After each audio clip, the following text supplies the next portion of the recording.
gabi. Ngayon po, isipyo tayo, pero ang Lord gumagawa ng paraan para patuloy pa rin po tayo na magkaroon ng ating fellowship. Kaya sa gabi pong ito, tayo po'y mag-uumpisa sa ating gawain. Tayo po'y manalangin. Lord, maraming salamat sa iyong kabutihan, Panginoon. Pinupuri ka namin, pinapasalamatan at sinasamba ka namin, Panginoon. Salamat, Lord God, dahil ikaw nga po ang Diyos ng kaparaanan, Panginoon. You give us grace, Lord God, and you give us wisdom, you give us resources, Panginoon. Kaya ngayon, nakapagkanda kami, Lord God, ng aming online youth fellowship. Maraming salamat, Lord, sa lahat po ng aming mga kasama sa oras na ito, Panginoon, sa lahat ng mga manonood, Panginoon. Kumipo ka po, Lord God, ng mga puso, Panginoon, at hayaan mo, Lord God, na ang bawat isa, Panginoon, ay makatanggap mula sa iyo sa oras na ito, Panginoon. We are very expectant, Panginoon, sa gagawin mo, and we are very excited and enthusiastic, Panginoon. Kaya hayaan mo, Panginoon, ang gabi ito ay maging fulfillment, Lord God, ng aming mga espiritu, ng aming mga puso, ng aming mga isip, Panginoon. Kaya hayaan mo, Lord God, sa aming praise and worship, Panginoon, ay mamuna ka na, Holy Spirit, at samahan mo kami. Maraming salamat, Panginoon, sa iyong papuri, pasasalamat sa pangalan ni Jesus. Amen! Amen! Hallelujah! Sige po, purihin natin ang Panginoon sa oras na ito. Woo! Hallelujah! Siyempre natin ang kagalakan ang lugar na to sa oras na ito. Hallelujah!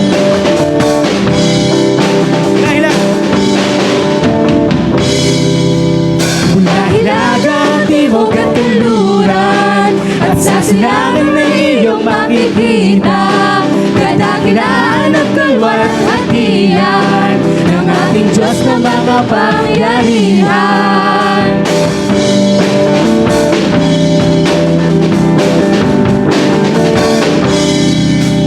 Mula hilagang timog at kanluran, at sa silangan na iyong makikita, kadakilaan at kalwar at hatian ng ating Diyos na makapangyarihan. Kung nais mo maging malaya, huwag mo nang pipigilan pa. Sumayaw, sumabay sa awitin at tunay, si Jesus ay darating na. Sumigaw, sabay-sabay, kay Jesus natin tunay, pagkat siya'y darating na. Yeah! Woo!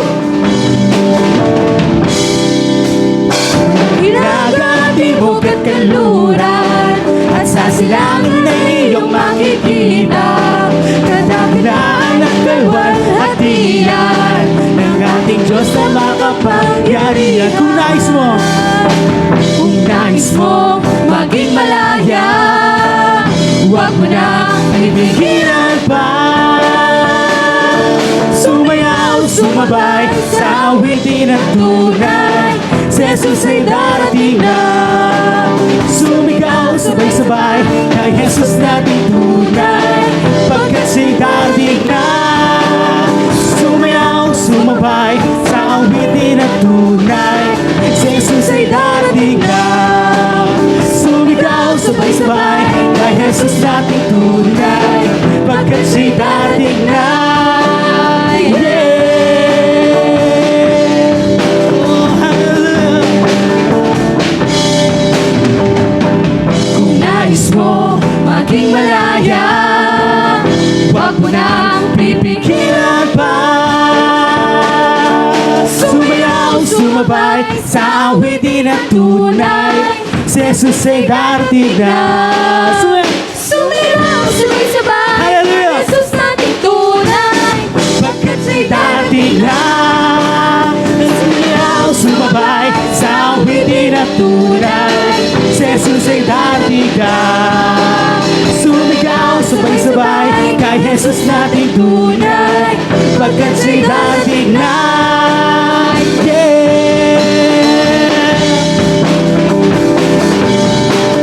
Hallelujah! Maraming salamat sa Diyos.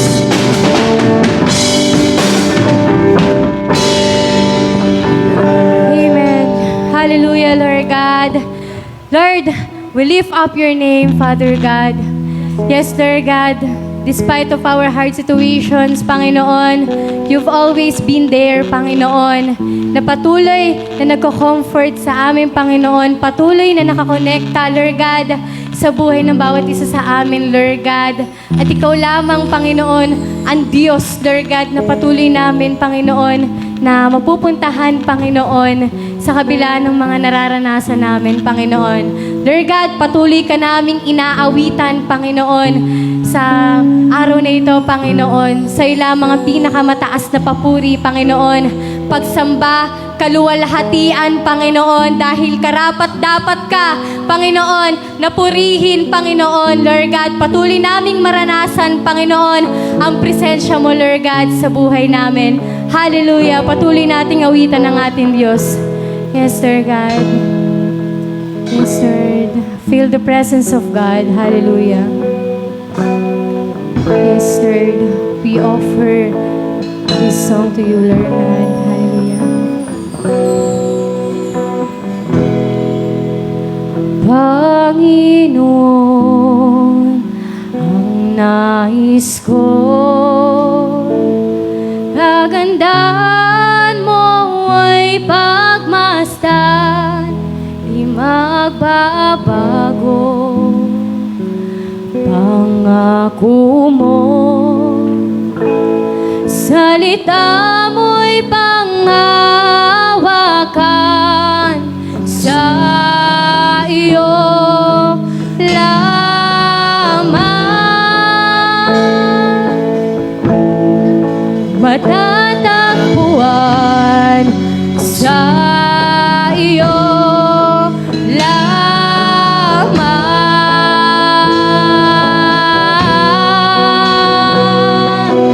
mananatili sa iyong lihim at sasambahin ka sa dakong lihim. Mananatili sa iyong lihim nang masumpungan ka sa dakong lihim. Yes, sir. We need your presence right now. Hallelujah, Lord God. Yes, Lord God. Panginoon, ang ngalan mo ay kalinga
Yes, Lord God.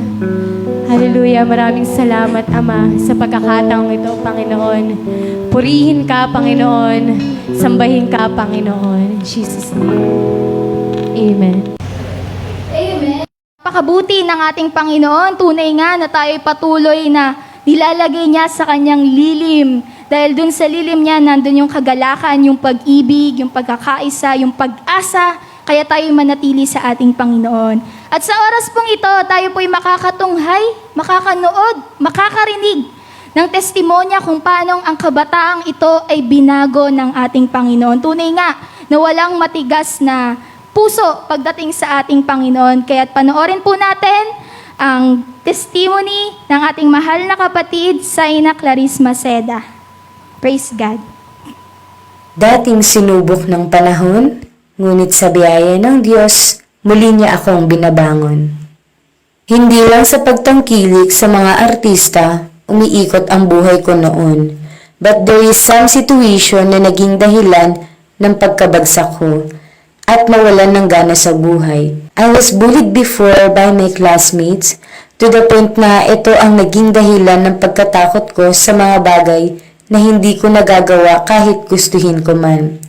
Through that, I am emotionally driven and I have fear na humarap sa maraming tao at ito ang naging dahilan para magkaroon ako ng mababang kumpiyansa sa sarili.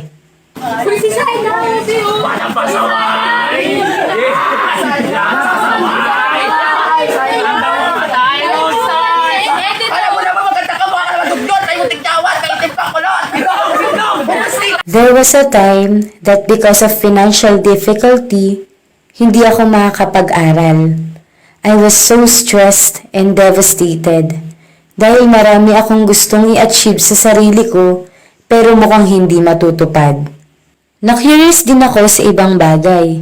Gusto ko kasi yung mga nakikita ko sa iba, meron din ako para makasunod sa uso at may early age natuto akong uminom kasama ang barkada at magkaroon ng boyfriend. At dahil pinilit kong magmahal ng isang tao nang hindi pa panahon, at the end, nasaktan din ako. At dahil na-curious ako sa ibang bagay, dumating din ako sa point na gusto ko naman na iba ang makahiligan kong gawin. Almost 70% of my life and attention binigay ko sa mga artista. Kahit tumapat ng Sunday, ang mall show or meet and greet nila, pupuntahan ko kahit gaano pa kalayo. But there is one question na tumatak sa akin. Ano ang mga bagay na hindi mo pinanalangin pero binigay niya? And I answered, my salvation. Hindi ko siya pinanalangin ngunit ito ang binigay ng Diyos sa akin. Dahil dinaan ito ng isang tao na naging dahilan para makakilala ako sa Kanya. And I thank God dahil patuloy niyang ipinaparanas sa atin ang true and everlasting love niya na sa Kanya lamang natin matatagpuan. By the grace of God and by His promises and help na ang dating nawawalan ng kumpiyansa sa sarili ay itinatayo niya at ginagamit upang maging instrumento sa ibang kabataan. Ang dating nawawalan ng pag-asa dahil hindi makakapag-aral, sa biyaya ng Diyos ay pinagtapos niya ng pag-aaral at sisikapin na abutin ng mga pangarap sa buhay. Ang dating humihiyaw, sumisigaw, nagkakandara pa sa mga artista, ngayon humihiyaw, sumasayaw at umaawit na para sa Panginoon. Natakot ako, nag-alala, umiyak. But God says to me, don't worry about anything. Your good future is in my hands. Maraming panahon ang nasayang, but this time, by His grace, ang buong oras at atensyon ko ay ilalaan ko lamang para sa Diyos. Ang dating mga magasin ng artista ang hawak, ngayon ang Biblia na makakatulong din sa kaligtasan ng iba. God really changed my life by His grace, by His power. Ibinababa man tayo ng iba, God can lift you up. If you're losing your hope, God will give you hope. He never leave us nor forsake us. And God wants to say His promises for us from Isaiah 60 verse 22. When the time is right, I, the Lord, will make it happen. Thank you for your life, and thank you for your love, Jesus Christ. All the glory is yours.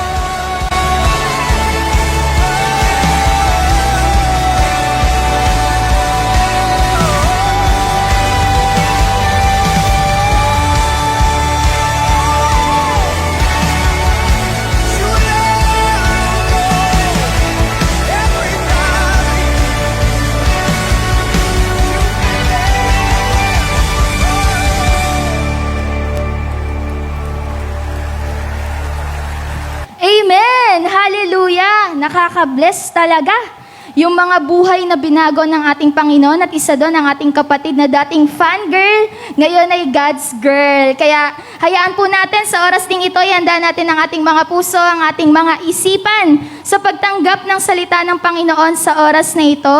Ang ating mga notebook, ballpen, ihanda po natin. At ang ating mga comment box, pwede po tayong mag-chat dyan, mag-type dyan ng ating mga insights, ng ating mga natutunan, ng mga encouragement na na-receive natin mula sa Panginoon. Kaya tinatawag po natin ang ating mahal na kapatid, isang primary leader, Brother Benjamin de la Cruz. Purihin po ang Panginoon. So, ayun.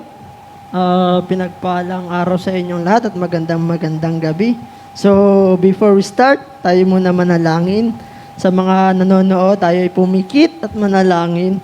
Yes, Lord God, Panginoon, nagpapasalamat kami, O Diyos, sa araw na ito na ibinigay mo sa amin upang pag-aralan ng iyong salita, Lord God. And Lord, hayaan mo, Panginoon, na inihingi namin ang kaunawaan sa iyong salita, Panginoon, Lord God. Even yung Holy Spirit mo, O Diyos, sa mangusap, manguna, Lord God, sa mga oras na ito, Panginoon. Maraming salamat. In Jesus' name, Amen. So, meron akong tanong. Sino dito yung pinangakuan ka pero hindi niya tinupad? Oh, ang dami rag-rag. Di ba, minsan pinapangakuan tayo ng tao, tama ba? So, sinasabi niya ay, alam mo, best, lilibre kita milk tea mamaya. Di ba?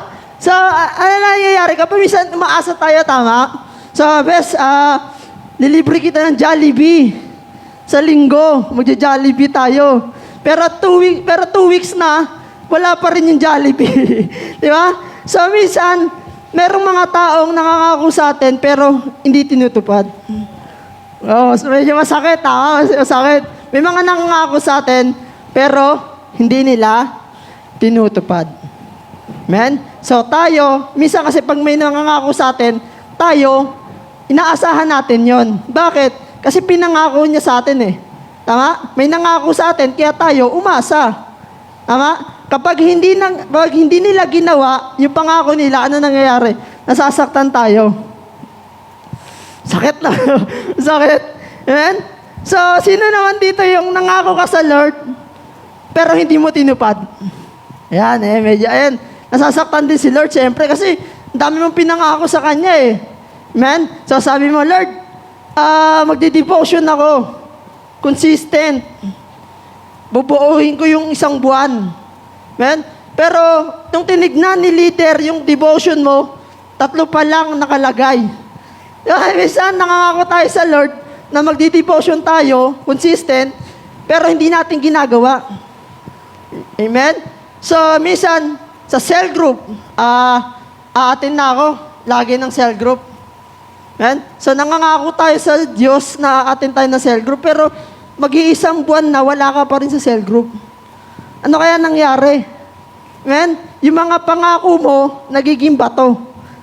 Parang pinangako ng besi mo. Amen? So, medyo masakit pag may nangangako sa atin na hindi tinutupad. And even ganun din sa atin. Amen? Minsan, pag nangako tayo sa Diyos, hindi natin tinutupad. At ang Diyos nasasaktan. Bakit? Kasi inaasahan niya yung pangako mo, eh. Amen? So, pakinggan ito. Kapag ang Lord nangako, kailangan mong humakbang para makuha yung pangako. Amen? Yung mga Israelita, ilang taon silang pumunta ng Kanaan, ng promised land, promise ng Diyos, lupang pangako ng Diyos. Amen? Humakbang sila para makuha yung promised land. Amen? So tayo pag ang Diyos nangako, kailangan natin humakbang. Pero kapag tayo nangako sa Diyos, hindi natin kayang humakbang. Yan, tama ba? Masakit? Yan. Sabi mo nga, i-comment mo nga dyan, sabi mo, anong nangyari? Hashtag, anong nangyari? Kasi, hindi natin kayang humakbang eh. Tama? Siguro, sinabi mo, Lord, mananalangin ako. Lagi ako mananalangin. Umaga't gabi. Pero umaga pa lang, tulog ka na hanggang gabi. Hindi mo na nagagawa yung panalangin mo. Amen? So, sa Genesis 17:18, pinangako ng Diyos sa magiging lahi ni Abraham yung Kanaan. Amen? Yung promised land. Kapag ang Diyos nangako sa atin, kahit ilang daang taon ang lumipas, gagawin niya. Amen? Kasi kung papasinin mo, 430 years sa Ehipto, plus 40 years sa wilderness, napaka 100 years. Pero binigay pa rin ng Diyos sa mga Israelites yung ipinangako niya kay Abraham. Amen? Ano yon? Yung promised land. Amen? Tama ba? Kapag ang Diyos nangako sa atin, lagi niyang ginagawa. Amen? Maaring matagal, pero gagawin niya. Amen? Maaring dumaan ng 100 years. Ewan ko lang kung buhay pa kayo noon. Di ba? Pero yung mga anak-anak nyo, di ba? Mga anak-anakan nyo, mga generation nyo, tutuparin ng Diyos. Amen? So, at ang gusto ng Diyos sa atin, tuparin din yung mga pinangako mo sa Kanya. Amen? Ganun lang yan eh. Kapag tinupat mo yung pangako mo sa Diyos, tutuparin niya yung pangako mo sa Kanya. Amen? Yung pangako ng Diyos sa iyo, tutuparin niya. Amen? Sabi nga sa Numbers 30, verse 2, kung kayo'y mayroong panata kay Yahweh, huwag kayong sisira sa inyong pangako. Kailangan tuparin ninyo ang bawat salitang binibitawan ninyo. Amen? So medyo masakit. Bakit? Kasi kapag tayo may panata kay Yahweh, nakikipagkasundo tayo sa Lord, may mga promise tayo sa Lord, pinapangako, pero hindi natin tinutupad. Sabi ng Diyos, huwag mong sirain. Huwag ka nang mamanata kung hindi mo rin gagawin. Kung sisirain mo lang din. Amen? So, ang topic natin, ihanda niyo yung mga notebook nyo, ballpen, Bible, and then yung mga puso nyo para makinig din sa salita ng Diyos. Amen? So, ang topic natin is about commitment. So, kamusta na kaya yung commitment mo sa Lord? Amen? Ayan yung tanong. Kasi lahat tayo may commitment sa Lord eh. Tama? Bakit tayo nandito? Kasi may pinangako tayo sa Diyos. Pinangako natin na susunod tayo hanggat nabubuhay tayo. Amen? So, kamusta na kaya yung pangako mo? Kamusta na yung mga panata mo sa Lord? Yung mga sinumpaan mo sa Kanya? Amen? So, ang karakter natin ngayon, kasi tapos na si Joseph eh. Amen? Ang karakter na babanggitin ko ngayon is si Daniel. Sino nakakakilala kay Daniel? Amen? Siya yung kumain ng leon. joke lang. Diba? Siya yung papakain sa leon. Pero ang nangyari, hindi siya kinain ng leon. Bakit? Kasi nasa kanya yung Diyos. Amen? Ayun yung trademark sa atin ni Daniel, na pinakain siya sa leon, pero hindi siya kinain. Pero alam niyo ba, si Daniel, tinawag siyang man of commitment. Wow, man of commitment. So, bakit kaya siya tinawag na man of commitment? Sabi dito sa Daniel 1, chapter 1, verse 3 to 8. Basahin natin. Inutos ng hari kay Aspenyas, ang pinakamataas na opisyal ng palasyo, na pumili ng ilang Israelita ang kabilang sa angkan ng mga hari at ilan sa angkan ng mga maharlika. Ang pipiliin nila ay mga kabataan na walang kapansanan, makisig, yan, katulad ni Mark. Matalino, yan, katulad nyo. So, madaling turuan, yan. Dapat madali rin tayo turuan. May malawak na pangunawa at karapat-dapat maglingkod sa palasyo. Tuturuan din natin sila ng wikang panitikan ng mga taga-Babylonia. Inutos ng hari na sila'y paglaanan ng pagkain, alak, araw-araw mula sa kanyang sariling pagkain at alak. 3 taon silang sasanayin bago maglingkod sa hari. Verse 6, kabilang sa napili sina Daniel, Ananias, Misael at Azarias, na pawang nagmula sa lipi ni Huda. Binigyan sila ni Aspenas ng mga bagong pangalan. Si Daniel ay Baltasar, si Shadrach naman, si Hananias, si Meshach, si Misael, at si Abednego, si Azarias. Verse 8. Ngunit ipinasya ni Daniel na hindi niya durungisan ng kanyang sarili sa pamamagitan ng pagkain at alak na galing sa hari. Kaya ipinakuusap niya kay Aspenas na huwag silang pakainin at painumin ng mga iyon. Amen. So, purihin ang salita ng Diyos. Amen. So, kung papansinin nyo dito, ito yung istorya ni Daniel at yung nung time na namumuno dito si Haring Nebuchadnezzar. Amen. So, sabi ni Haring Nebuchadnezzar, kasi sinakop niya yung buong Jerusalem eh. Sabi niya, kumuha kayo ng mga maharlika. Diba? Kumuha kayo ng mga Israelita, Kumuha kayo ng mga Israelitang kabilang sa mga hari, amen, at mga maharlika. Amen? At itong apat na to ay napili para maglingkod sa hari. Amen? So, ang gagawin sa kanila, 3 taon silang sasanayin. Sina Daniel, Hananias, Misael, at Azarias. So, sila yung Shadrach, Meshach, Abednego, and Baltasar. Amen. So, sa verse 8, kung titignan niya, bakit tinawag si Daniel na man of commitment? Kasi sa verse 8, sabi niya dito, ngunit ipinasya ni Daniel na hindi niya durungisan ng kanyang sarili sa pamamagitan ng mga pagkain at alak na galing sa hari. Amen. So, mayroon siyang pinangako sa Diyos na hindi niya dudungisan, hindi niya sisirain yung commitment niya sa Lord. Bakit? So, kasi mayroon siyang pinangako eh. Amen. So, hindi siya kumain ng karne, hindi siya uminom ng alak. Bakit? Kasi meron siyang ipinangako sa Diyos. Amen? At ayaw na ayaw niyang sirain yun. Amen? So, nangyari, dito sa 4, sabi ni Daniel, gulay na lang at tubig yung ipakain sa akin.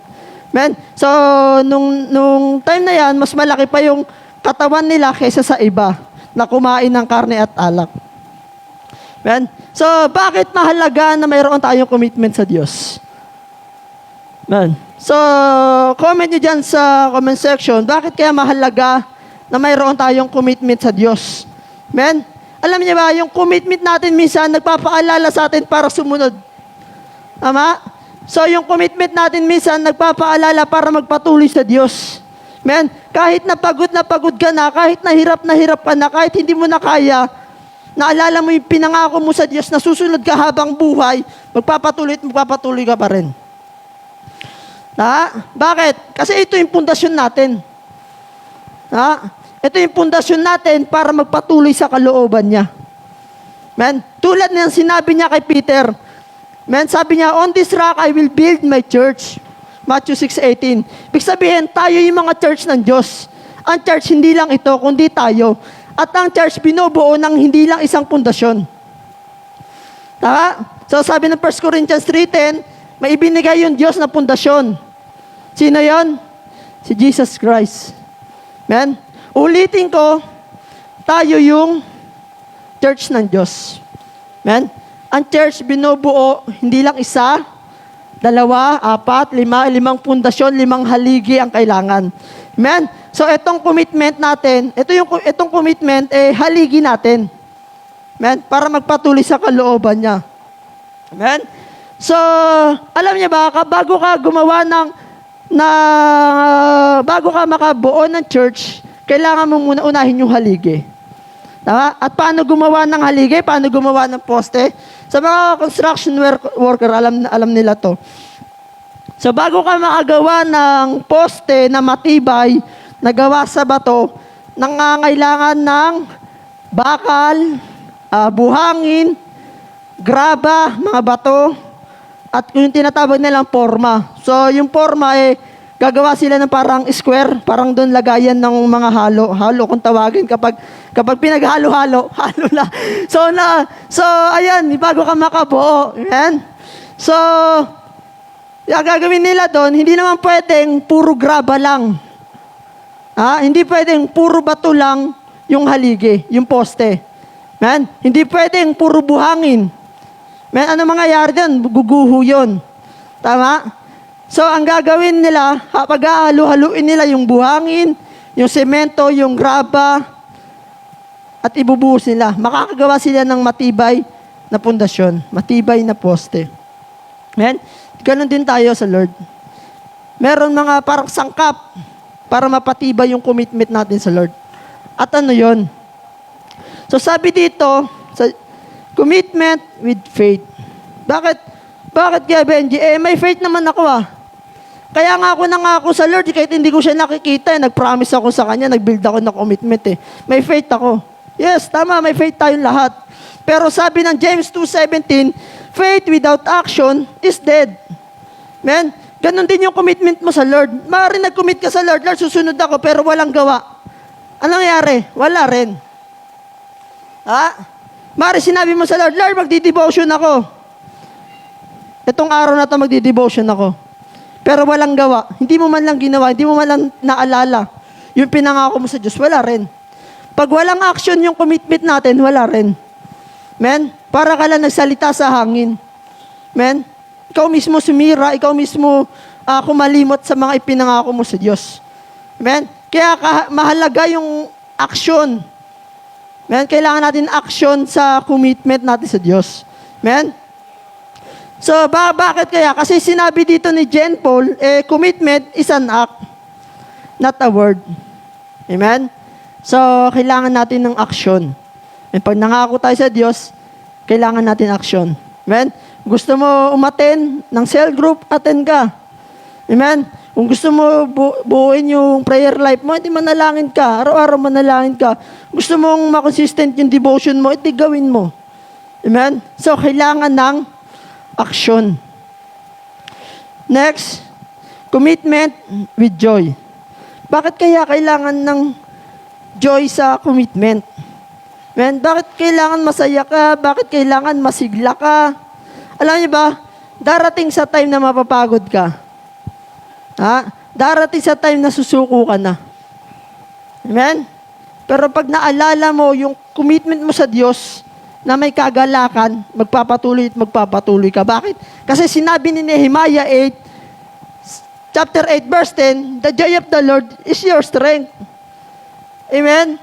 Ang kagalakan ng Diyos, kung alam mong nagagalak yung Diyos sa ginagawa mo, magpapatuloy ka. Bakit? Kasi yun yung lakas mo Amen? Pag alam mong masaya yung Diyos sa ginagawa mo, sa pagbibuild mo ng cell group, sa pagdidevotion mo, sa pananalangin mo, pag alam mong masaya yung Diyos, diba? So, siya yung magbibigay sa iyo ng kalakasan para magpatuloy. Para gawin yung isang bagay. Amen? So, ulitin ko, darating sa time na mapapagod tayo. Pero lagi natin tandaan na yung ginagawa natin sa Lord, kagalakan para sa Kanya.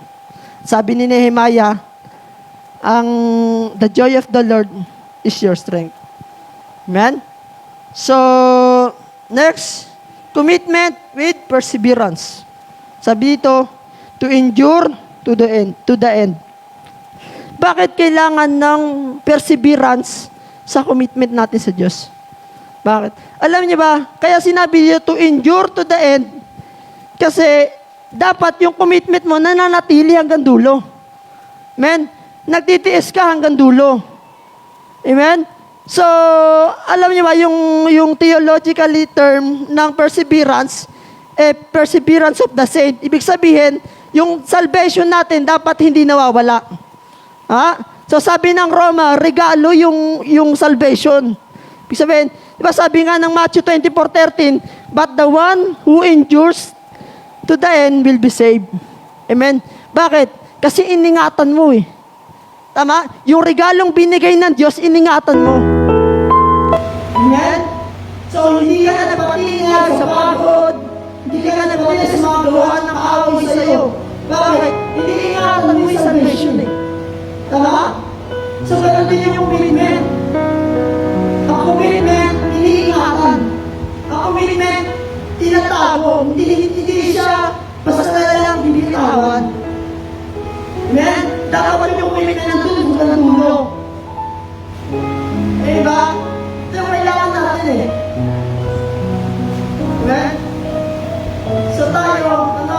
sa Diyos. Kailangan natin ng joy. Kailangan natin ng faith with action. Kailangan natin ng perseverance. Ang perseverance, commitment sa Diyos na iniingatan mo. Na hanggang dulo nandoon. And si Daniel, ano ginawa ni Daniel? Hindi niya hinayaan na sirain, hindi niya hinayaan na dungisan niya yung sarili niya. Sa pamamagitan ng pag-inom at pagkain. Amen? So iningatan niya, although masarap. Pag sa atin yan, masarap eh. Pag nakatikim ka ng karne, pag nakatikim ka ng alak, masarap. Amen? Pero ang ginawa ni Daniel, nagtiis siya. Bakit? May commitment siya sa Lord eh. Hindi niya hinayaan na mawala yung commitment niya. Amen? Huwag natin hayaan na mawala yung commitment natin sa Diyos. Amen? Then last, commitment with love. Amen? Ito yung dapat na hindi mawawala. Sa lahat ng gagawin mo, ito yung dapat na hindi mawawala. Nangako ka sa Diyos, dapat merong pagmamahal. And sabi ng 1 Corinthians 13:13, and now these three remain. Ito yung dapat na nanatili sa atin. Faith, hope, love. But the greatest of this is love. Amen? So, minsan, pag tayo nangako sa Diyos, kinakalimutan natin. Amen? Pag nangako tayo sa Diyos na, Lord, susunod ako habang buhay. Pero ang ginagawa natin, kinakalimutan natin. Dumating lang yung problema, dumating lang yung success sa buhay mo, kinalimutan mo na yung Diyos. Bakit? Kasi wala naman pagmamahal sa kinumit mo sa Kanya eh. Maaaring sinabi mo lang. Amen? Minsan ang commitment parang cellphone eh. Tama? Kapag napabago tayong hawakan, binibitawan natin. Mga kapatid, huwag mong bitawan yung commitment mo sa Lord. Amen? Kaya kailangan ng pagmamahal. Amen? So merong nga akong kabataan, nakikita, lagi siya may katawagan. Lagi may katawagan, kahit naka-charge, ginagamit. Hindi niya kayang bitawan yung cellphone niya. Bakit? Kasi may love eh. Tama? Ang pagmamahal natin sa Diyos, lagyan mo ng pagmamahal, lagyan mo ng, ang commitment mo sa Diyos, ang commitment mo sa Diyos, lagyan mo ng pagmamahal. Amen? Huwag mong bitawan. Maaring mapapagod ka, pero huwag mong bitawan. Amen? Kasi lahat tayo mapapagod. Amen? Tayuan mo yung ipinangako mo sa Diyos. Tayuan mo yung commitment mo sa Lord. Alam mo bakit mahalaga yung pagmamahal? Kasi sabi dyan, love never gives up. So, hindi tayo mapapagod. Amen? So, lagyan natin ng pagmamahal. Tayuan natin yung pinangako natin sa Diyos. Maaaring nangako ka, Lord, susunod ako habang buhay. Lord, magpapatuloy ako sa cell group, magbibuild ako ng cell group. Amen? Tayuan mo. Lagyan mo ng action. Amen? Ingatan mo. Amen? So, ayun yung gusto ng Diyos para sa atin. Kaya mahalaga yung commitment natin sa Lord. Amen? So, ay lang, maraming salamat. Huwag natin kalimutan yung mga ipinangako natin sa Diyos. Amen? So, ang Diyos, never niyang kinakalimutan yung pangako niya sa atin. Amen? So, ayun, purihin ang salita ng Diyos. Lahat tayo, manalangin. Father God, nagpapasalamat kami, O Diyos, sa mga pangako mo, Panginoon Lord God. Salamat, Lord God, sa mga binitawang mong promise sa amin, Lord God. Lord, salamat kahit hindi ka nakakalimot sa amin, Panginoon Lord God, despite na minsan nakakalimot kami sa iyo, Panginoon Lord. Muli, Panginoon, kung nasira man yung commitment namin sa iyo, O Diyos, muli namin ayusin, Panginoon Lord God. Muli namin i-build yung commitment namin sa iyo na may gawa, na may kagalakan, na may pagtsatsaga, at may pagtitiis, at may pagmamahal, Panginoon Lord God. Lord, muli, iyaan mo, O Diyos, na tayuan namin yung mga ipinangako namin sa iyo, Panginoon Lord God. Maraming salamat, O Diyos, sa iyo ang purihan. In Jesus' name, Amen. Amen. Hallelujah. Muli, patuloy tayong magalak at magpuri sa ating Panginoong Diyos.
pag-ibig mo. Thank you, Lord.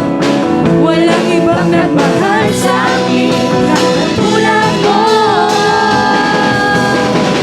Salamat, salamat, O Jesus, sa pag-ibig mo. Ako'y magsasaya sa piling mo. Salamat, salamat, O Jesus, sa pag-ibig. Yes, Lord. Walang ibang nagmahal sa akin na tulad mo. Salamat, salamat, O Jesus, sa pag-ibig mo. Ako'y magsasaya sa piling mo. Buhay ko na purihin ka. Buhay ko na sa'yo'y sumamba. Wala nang ibang nanaisin pa kundi pasalamatan ka. Amen, Lord. Buhay ko na purihin ka. Buhay ko na sa'yo'y sumamba.